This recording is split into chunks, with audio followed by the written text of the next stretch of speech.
Nihilistic penguin video ఈ మధ్యన social మీడియాలో బాగా వైరల్ అయింది.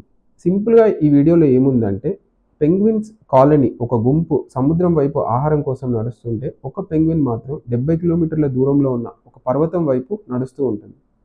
అది డీహైడ్రేషన్‌లో ఉందని, ఏదో వ్యాధితో బాధపడుతుందని చాలామంది సైంటిస్ట్స్ విశ్లేషించారు.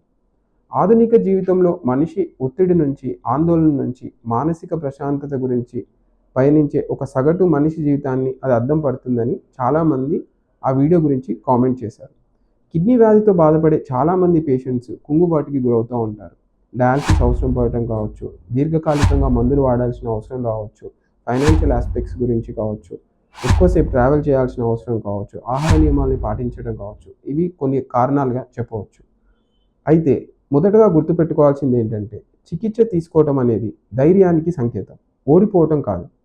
కుటుంబ సభ్యులతో ఎక్కువసేపు సమయాన్ని కేటాయించడం, మీకున్న అనుమానాల్ని, మీకున్న అభ్యర్థనల్ని డాక్టర్‌తో పంచుకోవటము, ఈ ఒక్కరోజు గురించే ఆలోచించడము, సమయానికి మాత్రల్ని తీసుకోవటము, అవసరమైనప్పుడు డయాలసిస్ చేయించుకోవటము, మెడిటేషన్ చేయటం కావచ్చు, ప్రకృతితో ఎక్కువ సమయాన్ని కేటాయించడం ద్వారా మానసిక ప్రశాంతతని పొందవచ్చు. జీవితానికి అసలు అర్థమే లేదు అన్న ఆ పెంగ్విన్‌ని కాకుండా, జీవితం వైపు నడుస్తున్న పాజిటివ్ దృక్పథంలో ఉన్న పెంగ్విన్‌ని చూస్తే మన జీవితం కూడా పాజిటివ్‌గా ఉంటుంది.